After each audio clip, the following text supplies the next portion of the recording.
A'udzu billahi minasyaitonir rajim. Bismillahirrahmanirrahim. Assalamualaikum warahmatullahi wabarakatuh. Alhamdulillah, bersyukur kita kepada Allah. Bersalawat kita kepada Rasulullah dengan mengucapkan Allahumma salli ala Muhammad wa ali Muhammad. Anak-anak kami, hari ini kita akan melanjutkan bab berikutnya tentang materi pembelajaran kita pada semester genap ini, yaitu dengan judul mengonsumsi makanan dan minuman yang halal dan menjauhkan yang haram. Dalam bab ini kita akan membahas yang pertama adalah pengertian makanan dan minuman yang halal itu apa. Yang kedua adalah kategori makanan dan minuman yang halal menurut ajaran agama. Yang ketiga, kategori minuman yang halal dan haram menurut ajaran agama. Yang keempat adalah manfaat mengkonsumsi yang halal. Apa manfaatnya? Yang berikutnya adalah akibat mengkonsumsi makanan atau minuman yang haram. Dan terakhir adalah kita akan membahas sedikit memahami hukuman bacaan roh yang mati. Nah, baik anak-anak Bapak yang dimuliakan Allah, makanan atau minuman yang kita masukkan ke dalam tubuh kita itu akan berpengaruh kepada darah daging.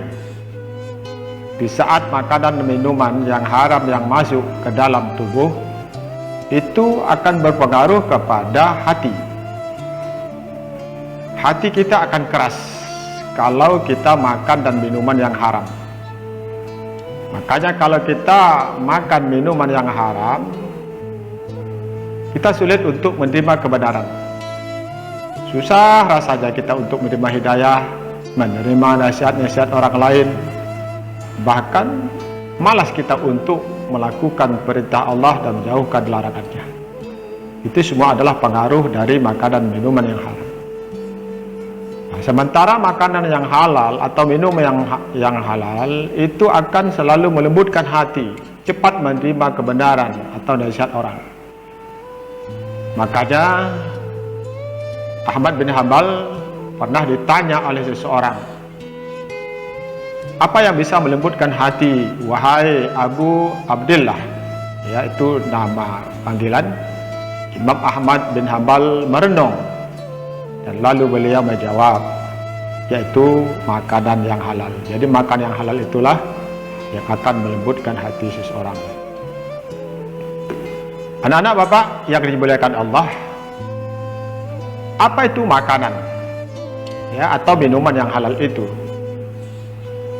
Makanan minum yang halal adalah makan yang boleh menurut ketentuan-ketentuan agama, menurut ketentuan-ketentuan ajaran Islam. Kalau menurut ajaran Islam sudah dibolehkan, boleh lagi. Oleh karena itu makanan yang dimakan itu harus memiliki dua. Yang pertama, yang dimakan itu adalah halal. Halal artinya yang dibolehkan berdasarkan agama, berdasarkan Al-Quran dan Hadis. Yang kedua, makanan yang makan itu harus baik. Ada makanan yang halal tapi tidak baik, tak cocok menurut tubuh kita. Contoh, kita darah tinggi, makan buah durian. Buah durian itu kita beli halal, itu kan akan berpengaruh sama tubuh kita, kesehatan. Atau kita punya darah tinggi, kita makan daging kambing, itu kan sangat berpengaruh. Maka dua-duanya ini harus baik menurut tubuh, tak halal tidak boleh juga. Halal menurut agama tapi tak baik menurut ketentuan atau tubuh kita juga tak boleh. Makanya Allah katakan di dalam Al-Quran, surah An-Nahl ayat 114, Bismillahirrahmanirrahim. Wa kulu mimma razaqakumullah halalan thayyiban. washkuru ni'matallah in kuntum iyyahu ta'budun. Maka makanlah yang halal lagi baik dari rezeki yang telah dikaruniakan Allah kepadamu, dan bersyukurlah nikmat yang diberikan Allah. Jika kamu hanya kepadanya kamu akan kembali. Jadi di sini sudah ditentukan Allah menyuruh kita untuk makanan yang halal. Halal menurut ketentuan agama, yang baik, yang baik. Baik adalah menurut ukuran kesehatan dan tubuh kita. Itu yang sudah Bapak katakan tadi. Baik tapi tak halal juga dilarang, atau halal tapi tak baik. Jadi kalau halal menurut agama, baik adalah menurut kesehatan, apakah makan ini cocok, bisa kita makan atau tidak. Baik anak-anakku sekalian, makanan yang halal menurut wujudnya. Jadi bagaimana caranya kita mengetahui makan itu halal atau tidak menurut wujudnya? Pertama, makanan dan minuman itu sudah disebutkan oleh Allah halal dan Rasul. Jadi kalau Allah dan Rasul sudah menyebutkan itu halal atau haram, berarti itu boleh dimakan. Kalau halal boleh dimakan. Makanya apa yang dihalalkan Allah dan Rasul makan, dan apa yang diharamkan Allah dan Rasul larang, jangan dimakan, jangan dikonsumsi. Jadi yang menentukan halal dan haram itu adalah Allah dan Rasul. Ya, ada baik menurut kita, tapi menurut agama tidak bagus. Yang kedua adalah makanan dan minuman itu tidak kotor. Nah, ini ya. Jadi kalau makanan minum itu kotor, ya itu juga diharamkan. Halal tapi kotor, itu akan berpengaruh kepada tubuh kita. Ya, kotor, jijik dia.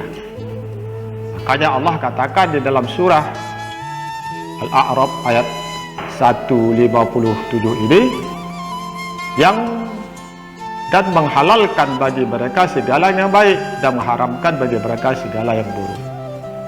Nah, jadi kan buruk-buruk yang kotor-kotor, mungkin misalnya ada makan bagus, tapi terdapat di tempat yang buruk-buruk, jorok, langsung kita makan, itu akan menjadi penyakit. Walaupun dia halal, tapi kalau dia jorok, kotor, itu pun juga dilarang. Ya, oke.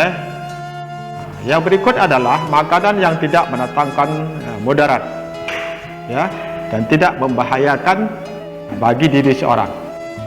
Nah, baik anak-anak sekalian, ya, ada makanan yang dimakan halal, ya, tapi sangat berpengaruh kepada diri kita.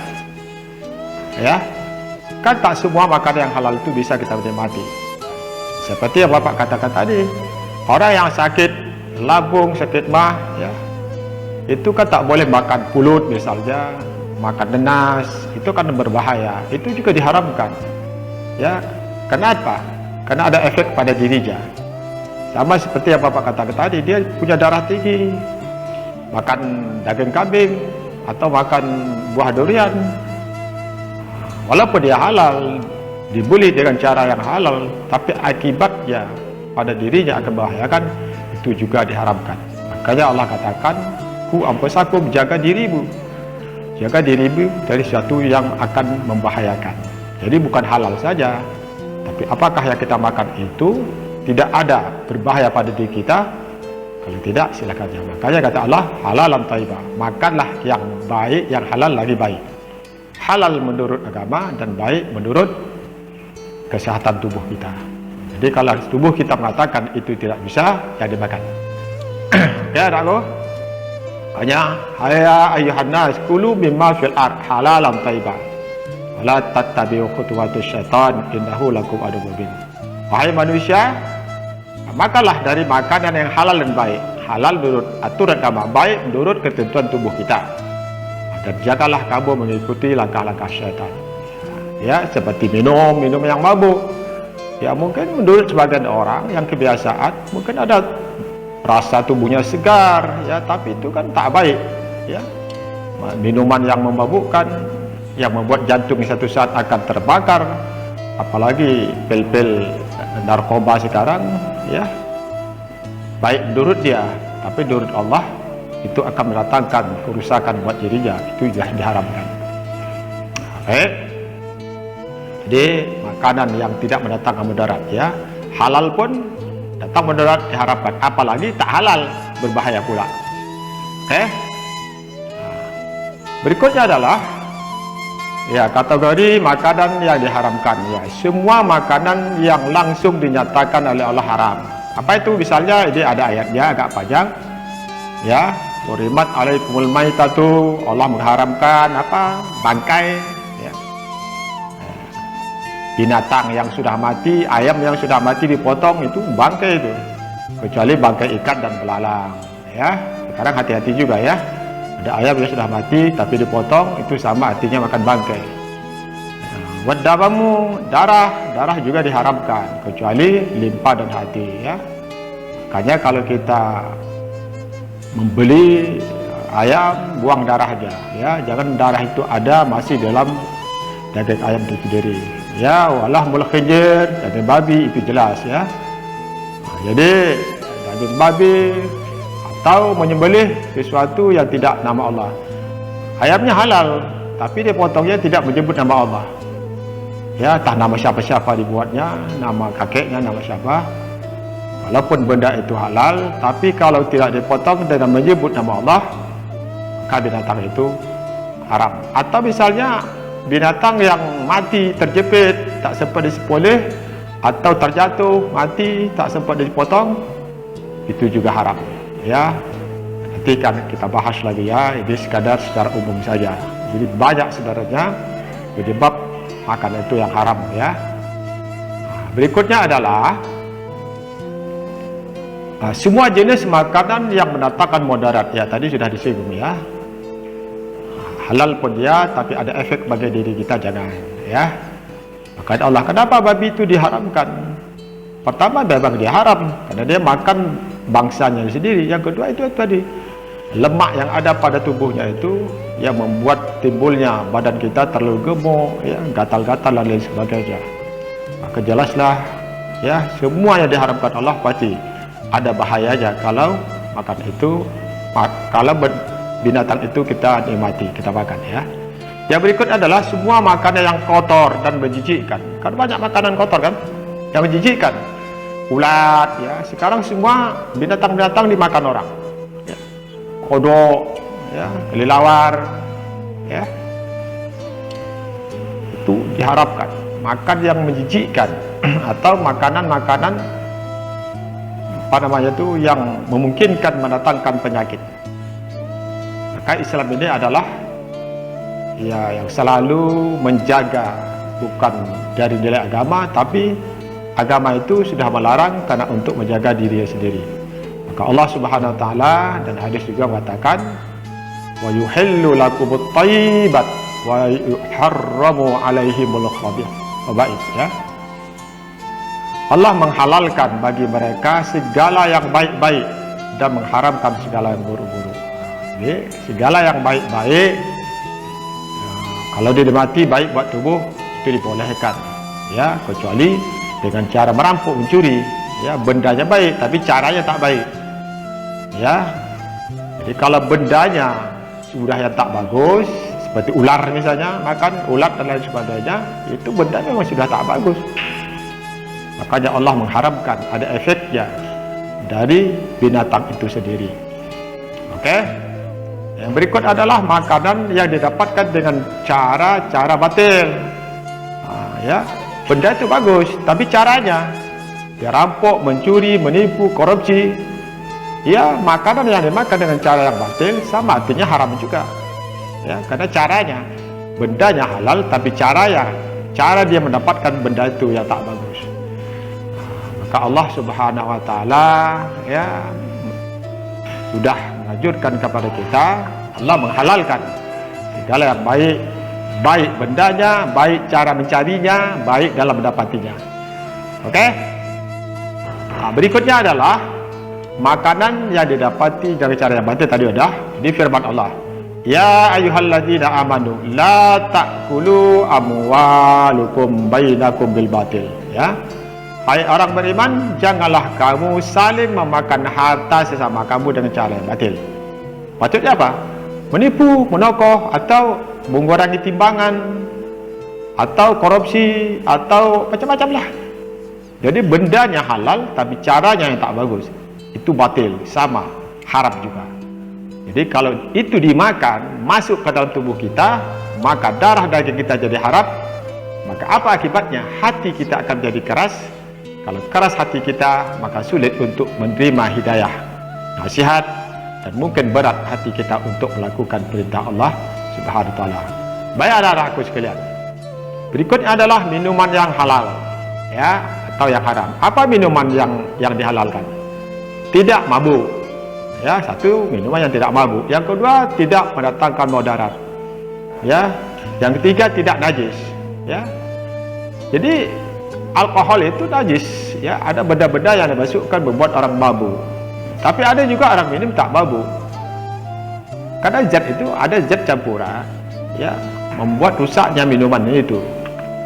Jadi kalau orang sudah terbiasa mungkin tak mabuk, tapi bukan mabuk tak mabuknya, tapi ada benda zat yang tidak dibolehkan agama dimasukkan ke dalam nira, sehingga nira itu berubah, dia menjadi tua, menjadi mabuk. Kenapa? Ada zatnya yang dimasukkan yang kurang bagus, yang membuat orang meminumnya menjadi mabuk, hilang akal, hilang ingatan, dan lain sebagainya. Yang berikutnya adalah didapatkan dengan cara yang halal. Jadi itu tadi, tidak mabuk, tidak menajis, ya, tidak mendatangkan mudarat, dicari dengan cara yang halal. Adapun minuman yang haram, itu ada tadi minuman yang memabukkan, ya. Yang kedua, minuman yang berasal dari najis, ya, benda najis, ya, ada campuran-campuran yang Bapak katakan tadi. Yang terakhir adalah minuman yang dapatkan dengan cara yang batil, merampok, mencuri, menipu, menokoh, dan lain sebagainya. Baik anak-anakku, setiap yang dilarang pasti ada akibatnya, ya. Contoh, apa manfaat makanan yang halal? Satu di antaranya mendapat ridho Allah, ya. Kenapa mendapat ridho Allah? Karena kita menikmati memakan benda itu adalah sesuai dengan ketentuan Tuhan, dengan cara yang bagus. Allah ridho, Allah suka, ya. Apalagi memiliki akhlakul karim, ya, orang yang makan yang bagus itu akan memiliki akhlak. Tengoklah orang-orang yang makan tak bagus itu, cakapnya kotor, ya, memanggil kawannya B1, B2. Kenapa? Sebab makanan yang kotor akan mengeluarkan dari ucapan yang kotor, pikiran kotor, bahkan pendengaran yang kotor, yang jorok-jorok saja. Kenapa? Karena berasal dari makanan yang diharamkan Allah. Berikutnya apa? Ya, tenaga kesehatannya, ya, ya, terjaga kesehatannya. Jadi orang yang makan yang halal, kesehatan terjaga, ya. Cobalah kalau makan yang haram, ya, ada efeknya. Kenapa? Yang dimakankan itu benda-benda mungkin milik orang, atau makanan yang tak mungkin dia makan binatang yang kita dimakan, ya. Yang ulat misalnya, ulat kan bukan makan manusia, ya, mungkin makanan ikan misalnya, itu yang kita makan. Tentu ada efeknya pada diri dia. Jadi kalau itu tidak dinikmati, maka terjagalah kesehatannya. Baik. Berikutnya adalah apa akibat makanan dan minuman yang haram? Banyaklah orang yang makan makanan dan minuman yang haram, ya, ibadahnya tidak akan diterima Allah. Nah, apalagi makanan itu dicuri atau dirampok, itu ibadahnya tak terima Allah itu. Ya, hati-hati, ya. Jangan kita menikmati milik orang lain. Pertama, ibadah tak terima, bahkan doa kita akan ditolak. Kenapa? Karena diri kita ini, darah daging kita ini berasal dari, ya, tercipta dari yang haram. Ya, itu ada hadis ini nanti, ya. Oke, ya. Ya, berikutnya adalah menyebabkan berbagai penyakit. Oke, banyak penyakitnya. Ya, efeknya pasti ada. Cobalah minum yang haram, yang mabuk-mabuk, terbakar nanti, ya. Padahal banyak minuman yang mabuk-mabuk, itu jantungnya akan terbakar. Dulu ada teman juga dulu, teman satu kampung saya, dia setiap hari minum tua, pagi tua, siang tua, sore tua, segala saja, ya, namanya sober, sekarang mati. Akhirnya apa? Jantung yang terbakar, mati, ya. Jadi efeknya ada. Jadi kalau kita misalnya makan itu narkoba, itu efeknya ada saraf, ya. Semua yang diharamkan itu pasti punya efek dan punya pengaruh, ya. Jadi yang halal akan terjaga kesehatannya, ya. Kenapa? Karena yang halal itu pasti bergizi dan baik, tapi yang tak halal pasti tak bergizi. Pak, tua Pak bergizi, ya satu saat, tapi efeknya lebih besar, ya. Oke, yang berikutnya adalah makan yang haram, ibadahnya tidak terima. Yang berikutnya ada, ya, menyebabkan berbagai penyakit. Ada penyakit yang akan kita. Yang berikutnya menimbulkan beban mental. Makanya orang makan yang haram itu mentalnya itu, fisiknya, perilakunya pasti buruk.